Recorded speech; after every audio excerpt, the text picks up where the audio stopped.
मित्रों, बंगाल की धरती पर मैं आऊं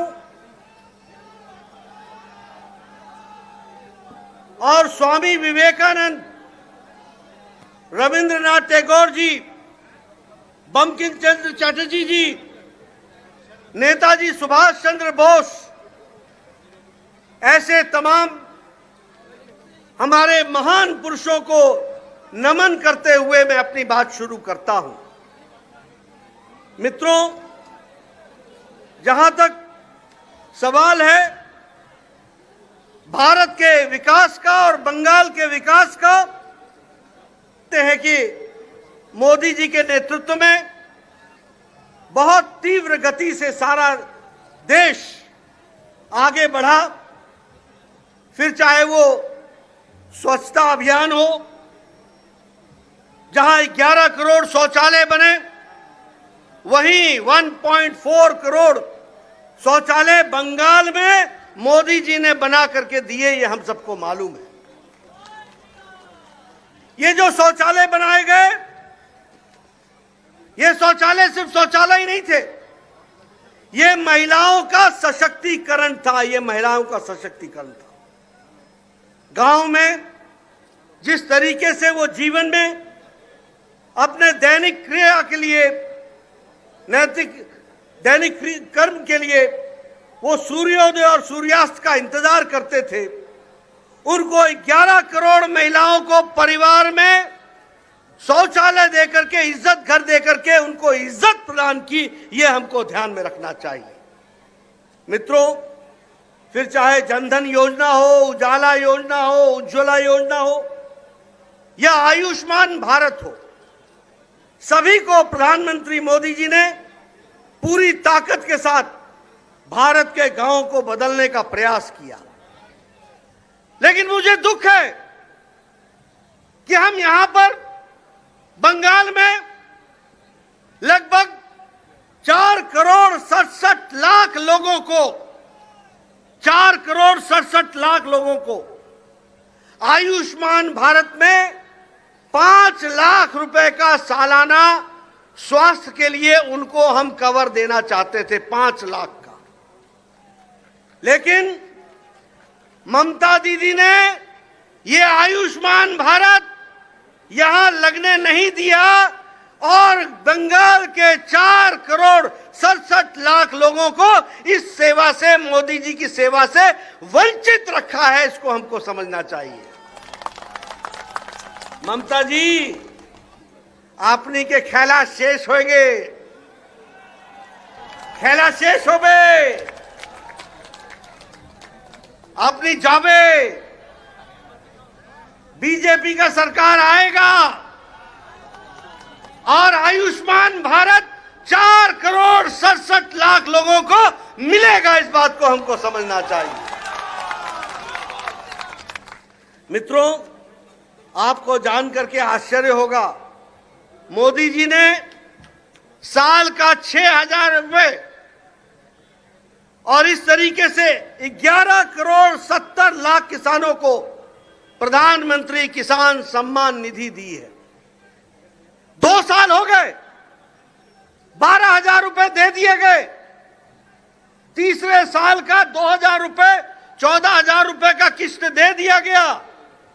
लेकिन ममता जी, बंगाल में किसान के सम्मान की आपने चिंता नहीं की। आपने किसान सम्मान निधि यहां लागू नहीं की। ममता जी, आपने के खेला शेष हो गए, शेष हो गए। अब सरकार भारतीय जनता पार्टी की विशुद्ध आएगी और 76 लाख किसानों को बकाया भी मिलेगा, 14,000, और आगे भी किसान सम्मान निधि मिलेगी। इस तरीके की व्यवस्था की गई है। मित्रों, जहां तक बंगाल का सवाल है, मोदी जी का विशेष प्रेम है। आपको ईस्ट कॉरिडोर के लिए, खड़गपुर विजयवाड़ा के लिए पैसे मिले, उसी तरीके से भुसावल से लेकर के खड़गपुर के लिए, उसके लिए भी आर्थिक सहायता दी गई। लेकिन हमारे यहां ममता जी की आदत है, जो अच्छा करो उसको अपने नाम चढ़ा लो। अगर प्रधानमंत्री जी स्वच्छ भारत लाते हैं तो मोदी जी के पैसे को यहां पर निर्मल बांग्ला बोल करके उसको करने का प्रयास करती है। ममता जी, ये चीटिंग नहीं चलेगा, चीटिंग नहीं चलेगा, कॉपिंग नहीं चलेगा, ओरिजिनल होना पड़ेगा। और ओरिजिनल है तो भारतीय जनता पार्टी है, इस बात को हमको समझना चाहिए। और इसीलिए आने वाले समय में हमको राजनीतिक दृष्टि से भी इस बात को समझने की जरूरत है। हम जानते हैं कि ममता जी यहां पर आई थी मां, माटी और मानुष के नाम पर। मैं ठीक बोल रहा हूं जी? আমি সত্যি বলছে? আমি সত্যি বলছে? मां, माटी और मानुष। आपने देखा ममता जी कभी यहां की बेटी बन जाती हैं, कभी ममता जी बंगाल की दीदी बन जाती हैं, कभी पीसी बन जाती हैं। ममता जी, आप पीसी भी बनिए, आप बेटी भी बनिए, मैं भी बनिए, आप दीदी भी बनिए, लेकिन ये याद रखिए, जो आपके टीएमसी के कार्यकर्ताओं ने और गुंडों ने 80 वर्ष की बुजुर्ग महिला के साथ किया है, उसको बंगाल की जनता भूलने वाली नहीं है, नहीं भूलेगी। आप मां की बात करती है, मां की आपने क्या इज्जत रखी है, ये हम सब लोग जानते हैं। बंगाल ह्यूमन ट्रैफिकिंग में नंबर 1 पर है, बंगाल महिलाओं के अत्याचार में नंबर 1 पर है, बंगाल रेप में नंबर 1 पर है, बंगाल महिलाओं के साथ उत्पीड़न में 32% का इजाफा है। आप महिलाओं की बात करती हैं, महिलाओं की क्या हालत आपने बना करके रखी है। ममता जी, आपका जाना तय है और यहां पर महिलाओं का संरक्षण भी होगा, सुरक्षा भी मिलेगी और इज्जत के साथ आगे बढ़ेंगी। इसको हमको समझना चाहिए। ममता जी ने मां, मानुष, मानुष का तो कोई ठिकाना ही नहीं रखा। छुट्टी, भारतीय जनता पार्टी के 130 लोग मारे गए, जान चली गई, क्या ख्याल रखा? आप कहती हैं कि माताओं की चिंता करते हैं। 130 हमारे जो भारतीय जनता पार्टी के कार्यकर्ता शहीद हुए, क्या उनकी मां नहीं थी? क्या उनकी पत्नी नहीं थी? क्या उनके बच्चे नहीं थे? कभी आपने चिंता की? बंगाल की जनता एक एक का हिसाब लेने वाली है, यह हमको समझना चाहिए। और यहां पर शुरू क्या किया? तानाशाही, तानाशाही। बताइए, तानाशाही रही कि नहीं 5 साल? आम आदमी को डरा धमका के रखा कि नहीं रखा? आप बोलिए, टोलाबाजी हुई कि नहीं? टोलाबाजी हुई कि नहीं? तुष्टीकरण हुआ कि नहीं? यहां आजकल मुझे बताया गया कि ममता जी चंडी पाठ कर रही हैं। अच्छी बात है, भगवान को याद करना चाहिए, लेकिन दुख में सुमिरन सब करे, सुख में करे न कोई। अगर दुख में सुख में करते तो बात अलग थी। अब तो ममता जी, अब पछतावत होत क्या जब चिड़िया चुग गई खेत। अब बात समाप्त है, शेष हो गए। और मैं इसलिए बोल रहा हूं कि 5 साल आपने क्या किया? दुर्गा पूजा का विसर्जन रोका, रोका कि नहीं रोका? रोका कि नहीं रोका? 5 साल आपने सरस्वती पूजा नहीं होने दी। आपने मुहर्रम में कोरोना के समय कर्फ्यू हटा दिया, अच्छी बात है, मुहर्रम में आपने किया, कोई दिक्कत की बात नहीं है। लेकिन जब अयोध्या का शिलान्यास आया तो क्यों कर्फ्यू लगा दिया? ये तुष्टीकरण नहीं चलेगा। और ये तुष्टीकरण के खिलाफ बंगाल की जनता खड़ी हो गई है। सबका साथ, सबका विकास, सबका विश्वास, इस बात को लेकर के चल रही है। मित्रों, जब हम तुष्टीकरण की बातचीत करते हैं तो सबसे बड़ा उदाहरण है ओबीसी का आरक्षण में, सबसे बड़ा उदाहरण। और इस ओबीसी के आरक्षण में माइनॉरिटीज को भी जोड़ा गया और उनकी बड़ी संख्या में लोगों को जोड़ा गया। अपनी वोट के बैंक की तुष्टीकरण की राजनीति में ममता जी ने हमारे हिंदू धर्म के अन्य पिछड़ा वर्ग की जातियां जैसे महिष्य, जैसे तीली आदि का आरक्षण का अधिकार से उनको वंचित रखा कि नहीं रखा? महिषी और तीली को वंचित रखा कि नहीं रखा? अब हमारी सरकार आएगी, आयोग बैठाएंगे और आयोग बैठा करके मंडल कमीशन में जो जातियां लिखी हैं उनको सम्मान दे करके इन लोगों के लिए भी हम प्रयास करेंगे कि इनको भी मुख्य धारा में जोड़ा जाए। इस तरीके का हम काम करेंगे। मित्रों, हम यहां पर जब चुनाव की दृष्टि से आए हैं, मुझे मालूम है कि आप सब लोग बड़ी देर से इन बातों के लिए यहां पर रुके हुए हैं, लेकिन कुछ बातें आपसे हमको करनी थी। आपको याद होगा कि आज से 13 साल पहले बाटला हाउस का एक इंसिडेंट हुआ था। वहां आतंकवादी घुस गए थे, दिल्ली पुलिस उनसे लड़ाई लड़ रही थी। उस लड़ाई में एक हमारा पुलिस का ऑफिसर शर्मा, उसको गोली लगी थी। उस समय एक टेररिस्ट इंडियन मुजाहिदीन का अरीज खान, ये अरीज खान वहां पर गिरफ्तार हुआ था। तो ममता जी ने कहा था ये एनकाउंटर फेक है, फेक, और अगर ये सच्चा होगा तो मैं राजनीति छोड़ दूंगी। अभी अभी कोर्ट ने आदेश दिया है कि इसको फांसी होनी चाहिए, अरीज खान को फांसी होनी चाहिए और ऐसे लोगों को रहने का अधिकार नहीं है। मैं पूछता हूं ममता जी, अब आप राजनीति से कब संन्यास लेंगी? लेकिन मैं ये कहना चाहता हूं, आप ले न ले, बंगाल की जनता आपको राजनीति से अलग जरूर करेगी, ये मेरा विश्वास है, जिसको मैं आपके सामने कहना चाहता हूं। ये सारी बातें मैं इसलिए कह रहा हूं क्योंकि आपने खुद कहा, आज उनको जनता से माफी मांगनी चाहिए कि एक टेररिस्ट जो पकड़ा गया 13 साल पहले, उसको कहा यह फेक इनकाउंटर है और गलत आदमी को अरेस्ट किया गया है, और आज कोर्ट ने कह दिया कि यह टेररिस्ट है और इसको फांसी की सजा होनी चाहिए। इस तरीके से बातचीत हुई है। मित्रों, मैं आपका ज्यादा समय नहीं लूंगा।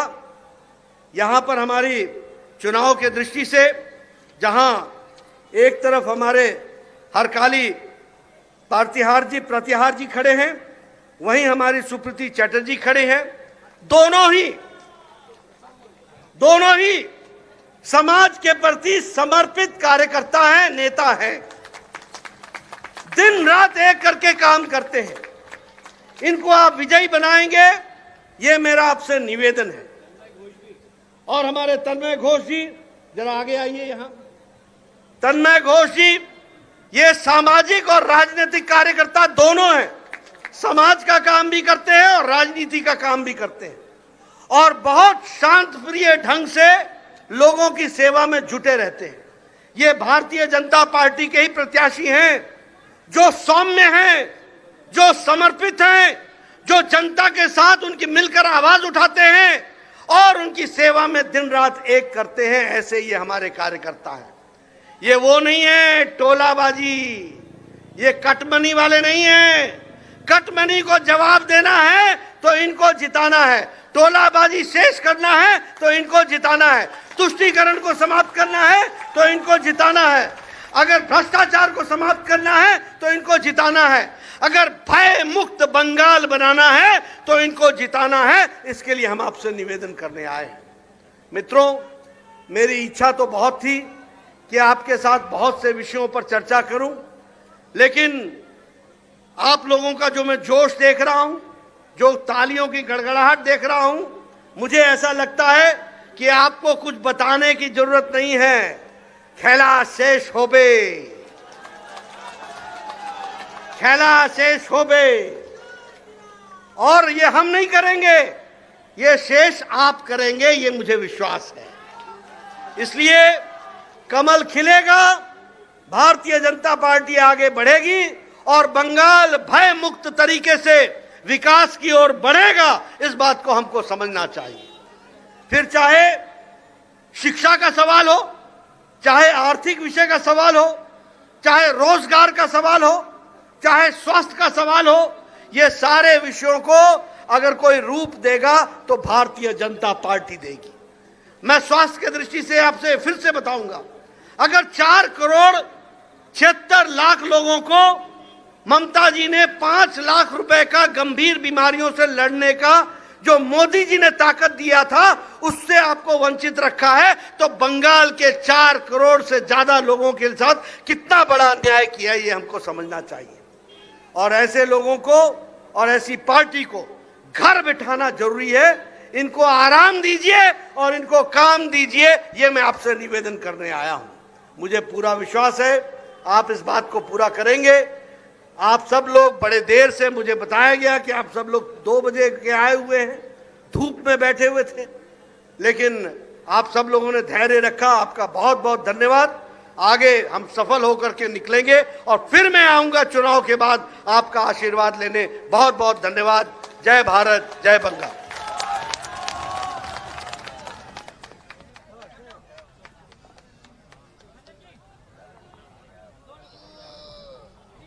অসংখ্য ধন্যবাদ।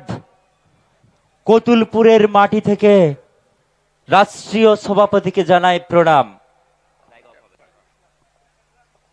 এবং ওনাকে আমরা আশ্বস্ত করব, এখান থেকে শপথ নিয়ে যাব যে এবার বাংলায় পদ্মফুল ফুটবেই, মোদিজির নেতৃত্বে সরকার হবেই।